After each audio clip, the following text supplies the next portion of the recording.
So, ladies and gentlemen, please welcome Professor Bagele Chilisa to the inaugural lecture, Ubuntu lecture. Professor Chilisa is a renowned post-colonial scholar, researcher, author, educator, and an important African thought leader. She has over 30 years of teaching experience. That's a lot, Prof. As a full professor at the University of Postcolonial, where she is currently based, she has supervised more than 50 master's and PhD dissertations with diverse academic discourse, and has served as external examiner for PhD thesis in the Southern African Development Community, that's the SADC region. Professor Chilisa's interest in community-based research is driven to write extensively on indigenous knowledge, as well as to publish a book titled Indigenous Research Methodologies. It's a book that I've personally read. I use it in my teaching as well as in my supervisions, and I encourage my students to use this book. So, Professor Chilisa, thank you for joining us. Let us welcome Professor Chilisa as she delivers the first lecture for today's session. Over to you, Professor Chilisa. Thank you, Chair. Thank you so much for the opportunity. It's always a pleasure, a privilege, and an honor to share my thoughts with other African scholars. So today I chose to talk about decolonizing research and evaluation methodologies.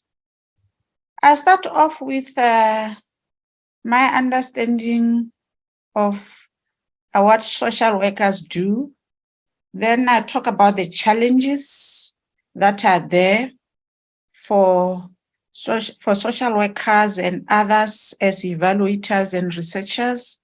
And then I introduce the decolonizing paradigms and present the opportunities that are there for us as African scholars to work together to further our vision of an Africa that is liberated from only hearing from the global north. I understand that as social worker, you provide help and support to children and adults in need, and that in doing so, you are informed by research. I understand that social workers are also evaluators, and they evaluate interventions to inform policy revisions and even modification of their interventions. I understand that social workers, they do research on social problems to inform design and evaluation of the interventions they design for efficacy. According to the SDGs, social workers have a responsibility, and this responsibility includes making sure that the interventions that they design are sustainable, that they provide long-term solutions for the well-being of the entire ecosystem that includes human beings and nature. I understand that social workers are also guided by the principles of social justice, human rights, and holistic and sustainable development to reach freedom and well-being. And I understand that social workers are expected to use various theories that take into account historical, cultural, and environmental underpinnings of society. Now, there are challenges with evaluation. If you are a social worker, and the biggest challenge that we have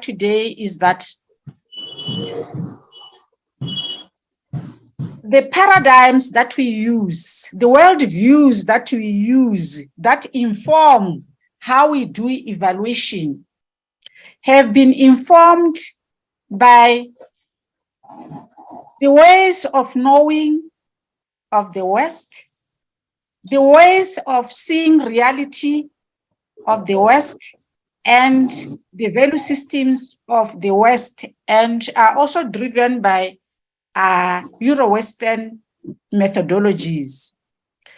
This has resulted in stagnation of thinking about other ways of doing evaluation and other ways of doing research. The biggest problem is that Western researchers and evaluators and the funders and donors from the West are reluctant also, because remember, when most of our interventions, development interventions, are funded from the West, these people are reluctant to engage with philosophies that see a connection between the living and the non-living. And these I've called relational ontologies and epistemologies that are basically informed by our philosophies, especially the philosophy of Ubuntu. This has resulted in blind reliance on Western-based research and evaluation models, frameworks, strategies of data gathering instruments, especially in low and middle income countries, leading to assessment that are inadequate. So that most of the time we say that our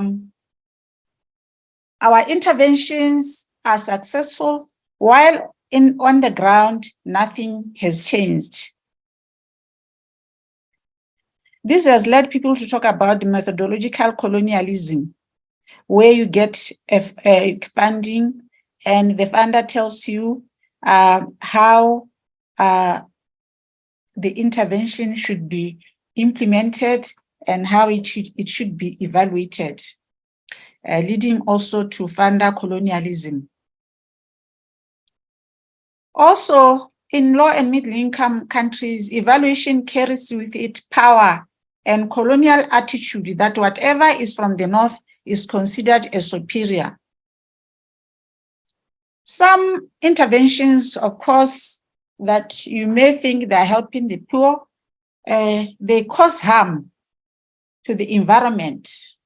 You may report little success, some success in the intervention, and ignore the fact that there has been harm caused by the intervention, harm to the environment. When we talk about research, we always have to be cognizant about the politics of knowledge production, that research happens in the context of historical power relations between the North and the South, and that we sometimes group countries along socio-economic and political characters, with South described as developing and the North developed. And we also have historical power relations summed up in discourses of colonization, imperialism, and globalization. As an evaluator and researcher, one has to be aware of these groupings and these political discourses, because they will inform how you go into the field and do and design interventions and evaluate them. They will inform how you do your research that informs your interventions. When you talk of colonialism in research and evaluation and knowledge production, we are talking of loss of control of and ownership of knowledge systems, beliefs, behaviors, and subjection to overt racism, resulting in the captive or colonized mind. And Nwingi has written a lot about the colonized mind. There is racism, it continues. And if you remember, COVID 2021,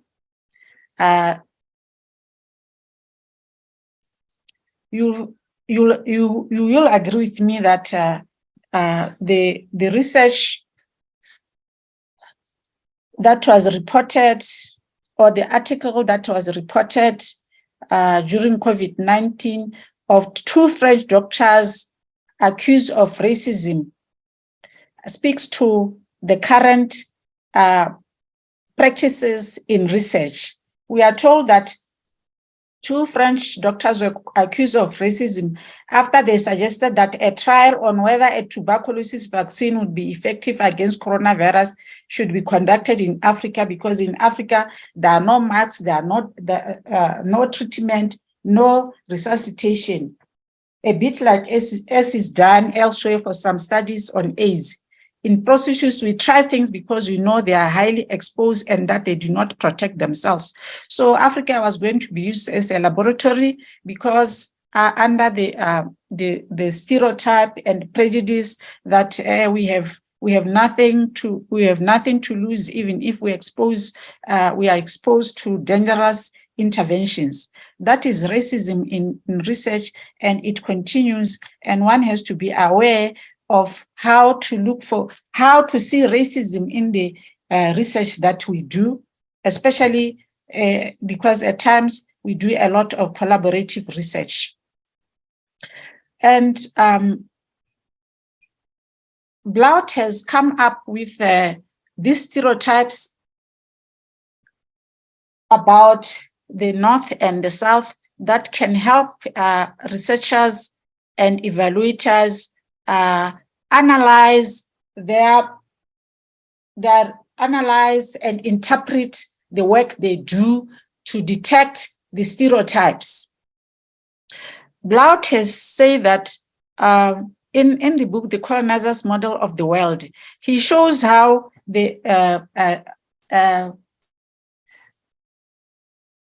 during colonization, the white man thought it was his burden to civilize Africa and other colonies, and in doing so, they had a model of the West. They had a model of the world where the core, who is the West,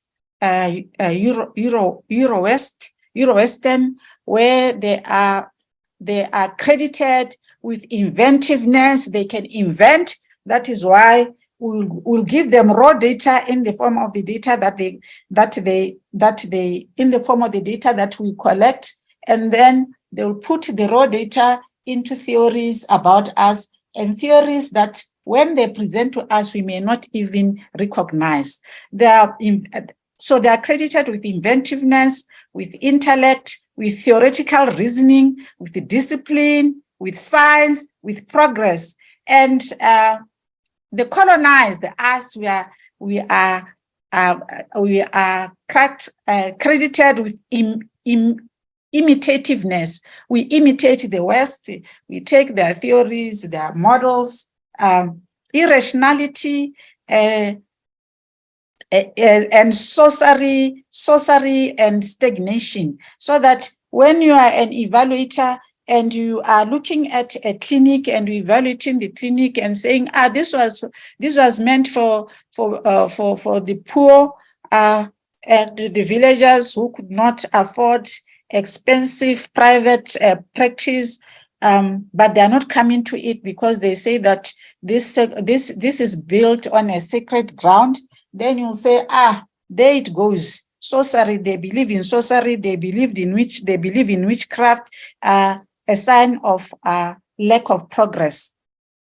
There is also globalization that we have to take into account, and this is about the relationship with the colonial societies and the former colonizers, where 2/3 of the world provide the raw materials. I've already said that in the form of raw data, and the colonizers turn them into theories. And this is marketed and becomes the global trend. And I'm also saying that under this kind of the globalization, where we bring in people from the North, collaborative research can easily become another form of colonization. But you see, there are also challenges from within. Africans are also not convinced that there is any need not to imitate, there's any need to invent African models of evaluation, African models of interventions,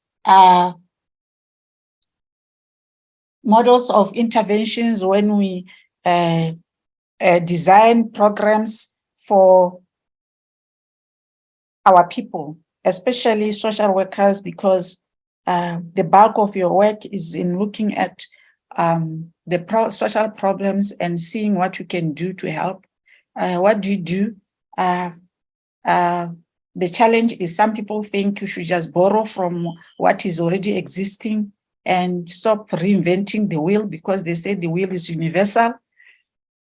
And when it comes from some of the Africans, we begin to wonder whether, we just begin to see that we have a long way to go, and that we have to keep on saying the same things and trying to convince people that decolonizing methodologies, evaluation practices is the way to go.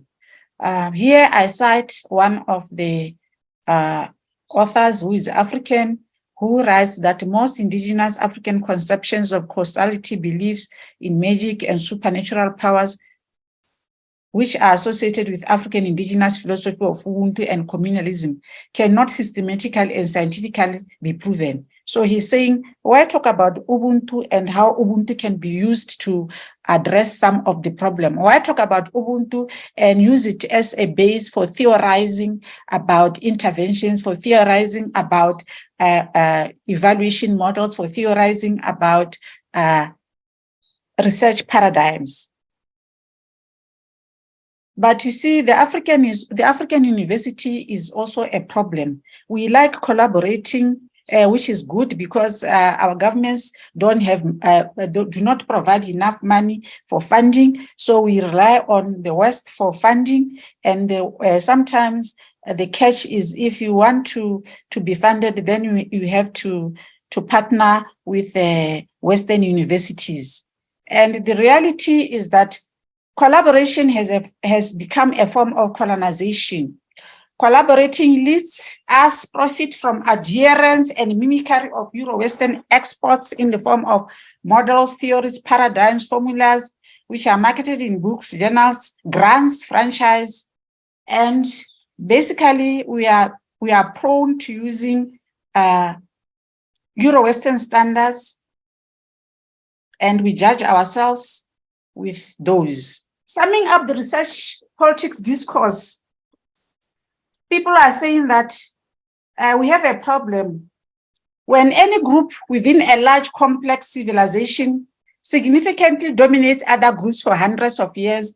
The ways of dominant groups, epistemologies, ontologies, and axiologies not only become the dominant ways of that civilization, but also these ways become so deeply embedded that they typically are seen as natural or appropriate norms rather than as historically evolved social constructions. That is why some people are questioning, why do we want to reinvent the wheel? Why do we think Ubuntu can inform the way we think about research and evaluation?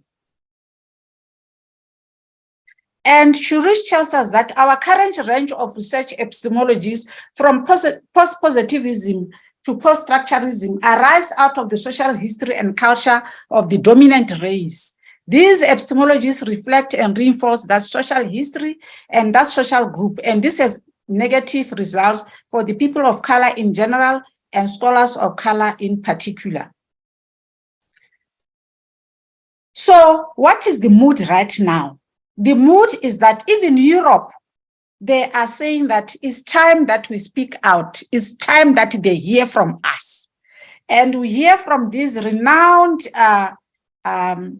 scholars from the West who are saying that we stand at the threshold of a history marked by multivocality, contested meanings, and pragmatic controversies, and new textual forms.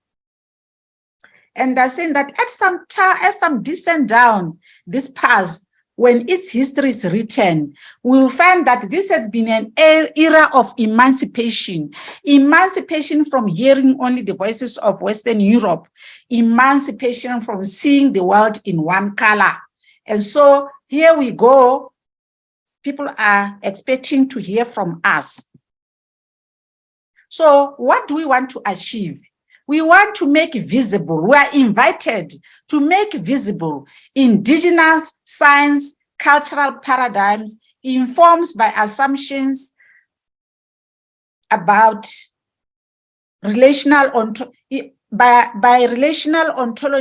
epistemologies, and value systems from Africa and the global south. We want to engage and transform the mindset of researchers and evaluators who are reluctant to engage with philosophies that see a connection between the living and the non-living, and the value of spirituality in research and evaluation. We want to call upon the field of research and evaluation to recognize its own geopolitical and cultural location and embeddedness in coloniality, and therefore promote the naming of the ethnic location of knowledge in research and evaluation practice. That is, we have to name our own. There's no need for us to name Ubuntu, to take Ubuntu and start giving it a different name. We have to recognize the location of the knowledge systems that we are creating. We want to promote documentation, uptake, and testing of innovative techniques from Africa, the global south, and build new theories, frameworks, and approaches based on the global south experiences. So, what are we doing?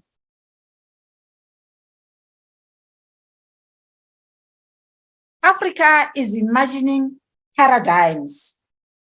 The global south is imagining paradigms that are built on their histories, their experiences, their knowledge system, their values, their culture. And I for one, have theorized relational ontologies and epistemologies of Africa and the global south, which require us to deliberate effort to expose prejudices, deficit theorizing, and its brutality in maiming identities of non-Western people. Not only to theorize, but to speak difference in terms of what difference these epistemologies bring to the well-being and the well-being of the people and promotion of good health.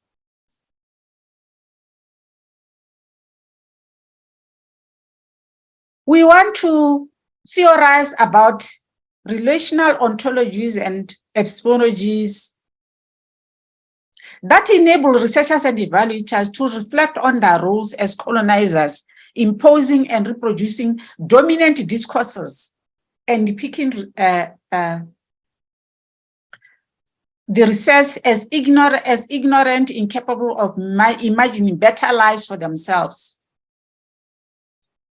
We want to imagine, to envision, and to theorize relational ontologies that embrace theorizing and drawing concepts from indigenous knowledge, from proverbs, from saying, from folklore, from language, from metaphors, and from our interaction with the environment. We want to think of embracing theories that come from indigenous knowledge, of those generally who have been excluded from the production of knowledge. I don't know. So in doing so, we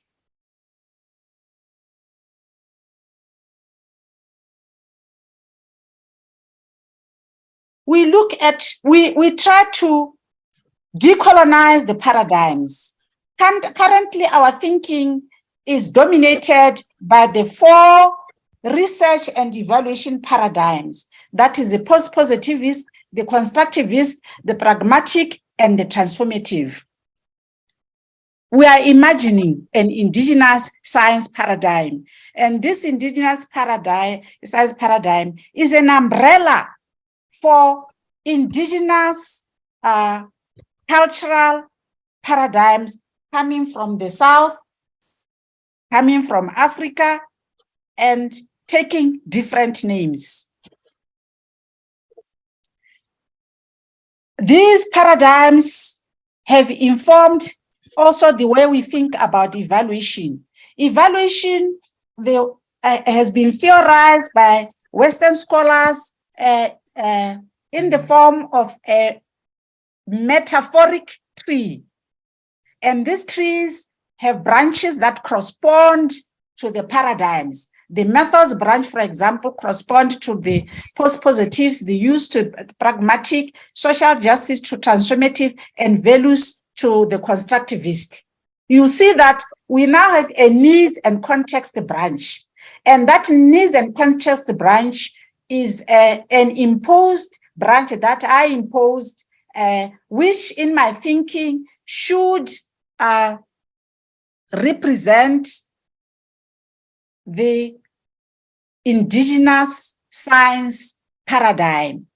And the indigenous science paradigm is basically saying, pay attention to context, pay attention to culture, pay attention to the philosophies, and pay attention to the needs of the global South and the Africans.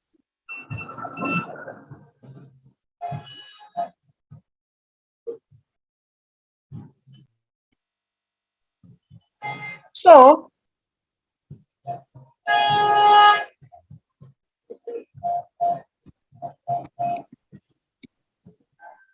this is the indigenous science paradigm. You will see that the indigenous science paradigm, it has already we have what we call the Maori cultural paradigm. And if you look at Maori cultural paradigm, you will see that they discuss how to do research that is embedded in Maori culture and philosophies. You will see Hawaiian philosophy cultural paradigm. You'll see that it also talks about how to do research and evaluation that is embedded in Hawaiian culture and philosophies. You see that there is the African cultural paradigm, which is basically saying, let's talk about how our culture and philosophy is going to inform how we do research, how we do evaluation in Africa.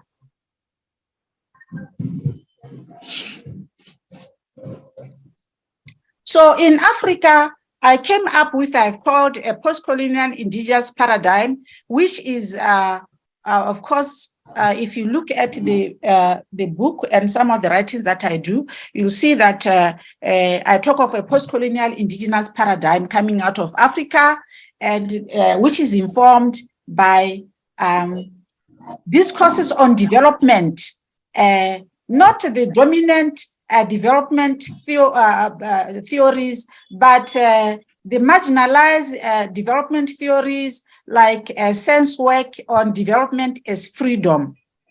We want to talk about a paradigm that is informed by indigenous knowledge system, by critical theory, post-colonial discourses, feminist theories, and critical race-specific theories. And we want to talk about a reality that recognizes spirituality, sees the connection between the living and the non-living, and therefore, so that we can avoid intervention that may do justice to people but harm the environment. We want to talk of relational knowledge, where we talk about that allows us to talk about the future. If you look at our Africa and we look at some of the methods that are coming out of Africa, like the Sankufa from Ghana. I don't know if there's Ghana. I think it's Ghana. The Sankofa method, which says that for you, you can't talk about the now without talking about the past and the future. If we indeed talk about the future in the work that we do, we can address problems of sustainability, because most of our interventions are not sustainable. And of course, we want to talk about values that are guided by respect for our people, by reverence for our environment, by our thinking of ecological justice as well as social justice. We cannot talk about justice and validity and not talk about justice to the environment as well.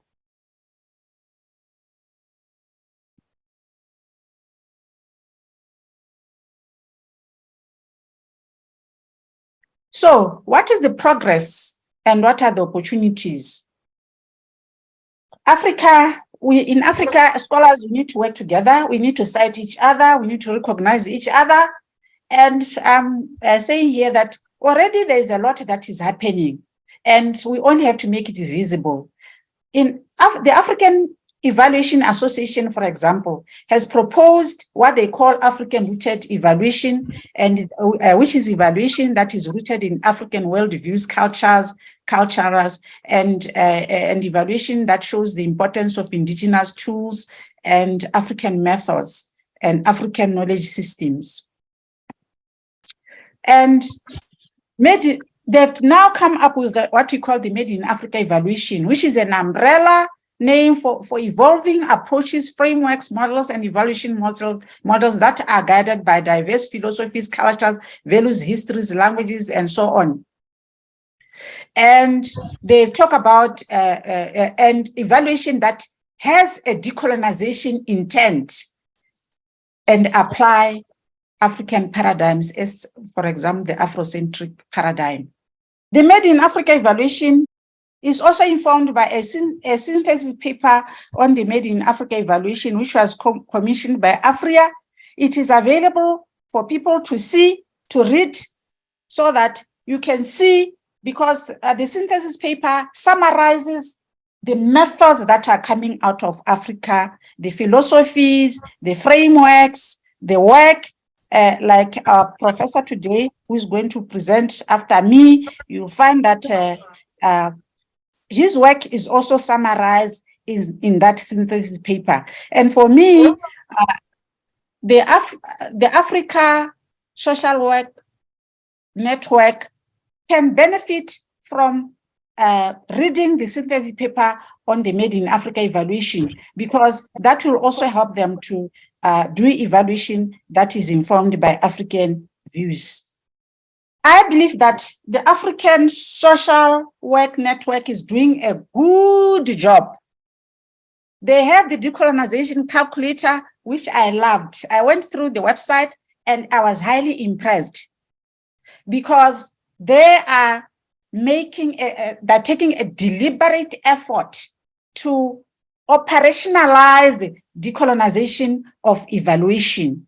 And they have asked questions, and I just added, out of every 10 students, how many use local philosophy, e.g. Ubuntu, e.g. the Afrocentric paradigm by Asante? Out of every 10 research, how many use local research methods? And I've added the research methods that are there, that are available, the Moho method, the Lokota method, which is practiced in Southern Africa, and in Uganda, I think it's called Bazara, and then talking circles, the post-colonial indigenous interview that I cover in my book, the Mbizi group model, and Reveries 5 canons of validity, which are Okwili, Kojulia, Utolivo, Uhaki, and Ujamaa. To what extent do we use these? They are there, they are available. We can talk of designing, we can talk of coming up with alternatives, but we also have to use what already there. For example, covered in this book, Indigenous Research Methodologies, the book is a milestone in terms of trying to make visible what is available from the continent of Africa. And given the emphasis of the Africa Social Network Association on decolonizing social work, some of these resources can be valuable in terms of moving the discipline forward. But it is not only that. Already Africa, the global south is busy. Those that have been marginalized are busy. There are many books. I know you must know or expose your students to decolonizing methodologies by Smith, Research is Ceremony by Wilson, Indigenous Methodologies by Courage, Indigenous Statistics. It's an interesting book also by Walter. These are important resources that can help us to move forward and enrich the way we do evaluation and research in such a way that it benefits our people. In conclusion, paradigms from Africa and the South have not received enough attention in the theoretical formulation of principles and policies that define the present and the future of our world. It is time that the ontologies, epistemologies, and axiologies of Africa and the South contribute to concrete applied research practice. Today, the philosophy of Ubuntu is at the center stage of global research and evaluation and set to contribute to the design of better research and evaluation theories with transformative concept. Our interventions basically show us success when on the ground nothing has changed. We fail to report that our intervention have caused harm because we ignore natural systems in our evaluation. And our relationship, that is Ubuntu, underscores the interdependency of the environment and the people. Thus, we can promote social and environmental justice through Ubuntu-built models. The Africa Social Work Network can collaborate with AFRIA. The Africa Social Work Network has a powerful website that summarizes some of the methodologies that they've come across. It's a good thing that asset should continue. And I am going to sell the idea to AFRIA so that they can too also begin to summarize some of these methodologies in the website. I loved the decolonization calculator because it keeps us on our toes. Kwame Nkrumah reminds us that if we do not approach the problems in Africa with a common front and a common purpose, we shall be haggling and wrangling among ourselves until we are colonized again and become the tool of a far greater colonialism than we suffered hitherto. So AFRIA and ASNET, I think, can collaborate. Scholars across disciplines can collaborate. And I thank you for inviting me to share with you, even though I am not a social worker, but I am in education.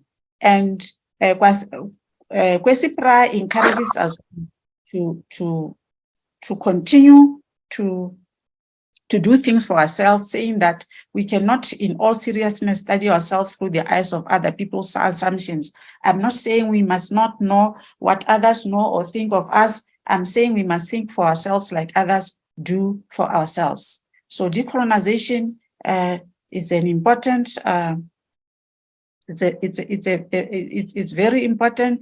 Decolonization intention in social work is important because social workers are at the forefront of addressing social problems, and to do so, they need to encourage participation of communities, and communities can only participate if they understand the language that we use, and we use indigenous tools that they are familiar with. Thank you for inviting me.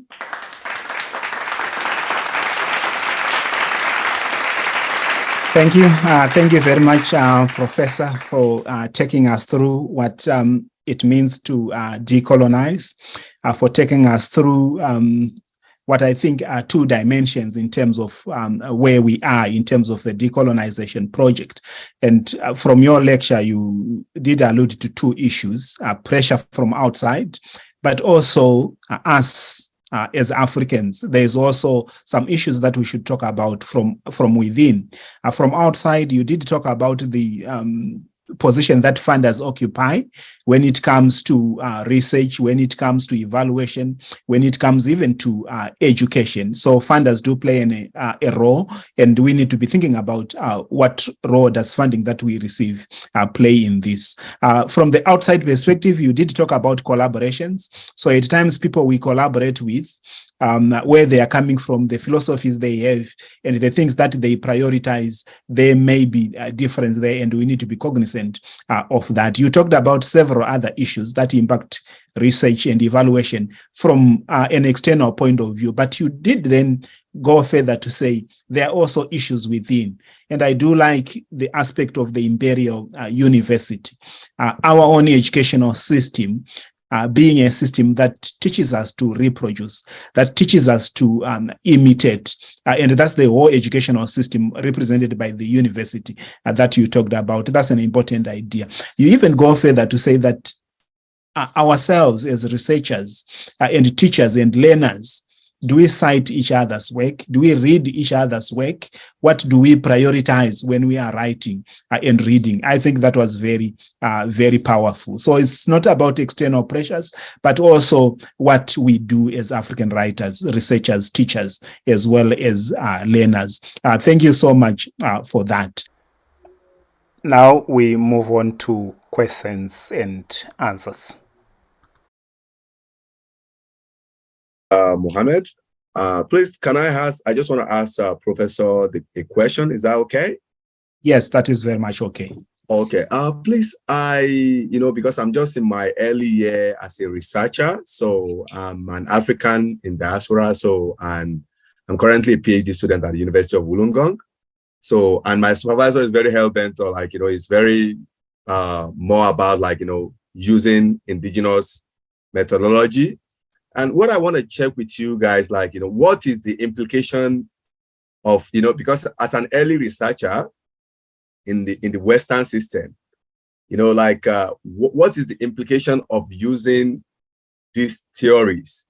Just, because as an early researcher, so you are only just starting, you're only just new in the research sector. And whatever you have to put forward, especially if you happen to do your research in a Western system, what is the implication of using in this indigenous methodology for an early researcher in the Western countries? I've seen students that do research in Europe, taking up indigenous methodologies, and their professors encouraging them, and sometimes they co-publish with their students after the dissertation is done, because people also want something new. We are in a crisis. Climate change crisis is there. The research is done, but it's not addressing the crisis, the sustainability, the connection between people and the environment. And people are now eager to say, we want to understand this interconnectedness of the environment and human beings. Perhaps it will help us address the climate change crisis that we are in. So, as I said, there's a movement. We do not only want to hear the voices of the global north. I just want to say thank you to Professor, because just as an early researcher is actually part of my research, is actually part of the methodology I'm trying to use, because there's a need for it, even in the Western world, in Australia and everywhere, there's a need for us to make our own, to do our own research and to tell our own story as an Africa. So not for outsider telling our story. So I just want to thank Professor for for her comment. Thanks so much. And in the presentation, Professor also talked about the need to decolonize. It's not only because we feel the impact of colonization, but the West is also expecting to hear from us. Is also expecting to hear new methods, new theories, new conceptualizations, and new understanding. So I feel confident to use Indigenous research methodologies. So thanks for that. Abigail, your hand was up. Please go ahead. Okay, I just want to thank Professor Chilisa for the insightful presentation. Just like Mohammed, I'm also a new PhD student. And when I first, just about a couple of months ago, I have worked in Ghana as a researcher. I have done my first master's in Sweden, and I worked there as well. Then a second one in Germany, I worked there as well. And then I started my PhD. All this while, I've been using qualitative. That's the only thing I know. I knew. It's new to me. When I first came and I presented my proposal to my professor here in Canada, then she said, no, these are not, you should look at something that is more culturally appropriate, because I'm working on Ghanaian immigrant women in Canada and their postpartum experiences. So she told me, no, find some theories and methodology that is more culturally appropriate for the population that you're trying to study. And so she gave me Professor's book on Indigenous Methodologies, and I finished reading it, and my mind is absolutely blown. And this professor is not an African woman. And I have other professors in my school who have been applauding the proposals that I have been writing because of the direction I'm going now with Indigenous African methodologies and theories. So obviously, if, like you just said, the West wants to hear from us, we Africans coming to study abroad is not something that is going to end. We are going to have people from Euro-Western countries being our professors and our teachers for a long time to come. And they want to change. Like I said, all this, my past research experience, I have never used an African methodology or for all this while. So all those professors that I've had in the past, is it like they don't know about these methodologies and theories? Or, so my question, let me get to the point and stop. Okay. My question is, if you could shorten it now. Yes, let me round it out. How do we take it to them? What, beyond reading a book like Professors and an association or an organization like yours, how do we take it to them so that they can give it back to our own people who are studying under them? By them, I mean professors in the Western or the global North. Thank you. Thank you very much for sharing your experience. I'll take one more person while Professor prepares to answer Abigail's question. So just one person, please. I didn't understand the question. What is the question again? What is the question again? My question is how we take African indigenous methodologies, ontologies, and theories to Western educationers, because they also want to hear fresh perspectives. They want to hear what we are doing. How do we take it to them? Because they'll continue teaching our children. And so if they're aware of these new and fresh methodologies, and teach it back to our people. So how do we take it to them? Can we use some of the collaborations as an opportunity to teach them some of these things? Or what are some of the practical ways to reach out to the West with African indigenous methodologies? Thanks for that. Is the question clear, Professor? Yes. Okay, good morning, and thank you very much for this conversation and this platform. My name is Ndilimeke Nashandi. I recently graduated from the University of Minnesota in the School of Social Work. I want to applaud Prof. Chilisa for this wonderful work. And it could not have been more timely than ever. And also for Aswanet to bring her to our platform. I don't have a question for Prof, but what I want to share the significance of her book. Her book came out just as I was preparing to submit my proposal to defend. And what an enlightenment it was and a pleasure for me, because during my studies, one of the issues that I was grappling in the theory class was the question that I persistently got: how is Ubuntu a theory? How is Ubuntu a theory? And I'm sure that many of us are grappling with this question, just as social work was also questioned: is social work really a profession? And so it is a pleasure that we have the book Indigenous Research Methodology from Professor Chilisa, but of course other books. I have a collection of indigenous research methods. I was fortunate to study in Minnesota, the home of so many Native Americans, and so what this platform does for social work is the call for social workers in Africa to truly inhabit research methodologies that are indigenous, and more so psychosocial methods that are indigenous. In my research, I focus on young mothers' education, but I deliberately challenge deficit-centered approaches and to look at what are the strengths perspective, the local realities. How do we as communities solve our own psychosocial challenges? What are our aunties, our grandmothers, our uncles? I look at Samkange's book on Ubuntu that tell us that who are the counselors in the communities.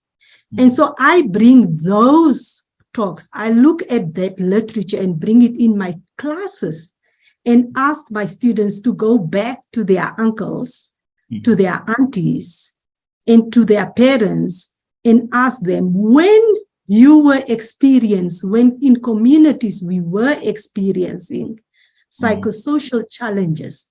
I want to commend this, and I would like us to see a conference out of this. I think, let me start off by saying that, of course, the West is already engaged with us because they've realized the need for partnership of knowledge systems. They've realized the need for integrating knowledge systems, and you cannot integrate that which you do not know. So already there is that engagement because there is a debate on whether we need indigenous paradigms or we need an integrated paradigm that takes the West and the best of the West and the best of indigenous and put it together. From that perspective, it is already saying that they are engaging with us.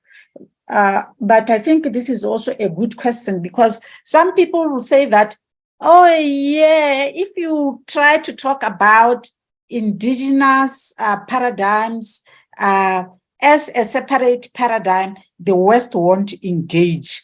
The best way to engage is to come up with a middle, to come midway where they bring what they have, you bring what you have, and you have an integrated new paradigm that can address. I'll be stopping you to Prof. Chilisa. I know you've got a lot to say to Abigail and to us all. Yes.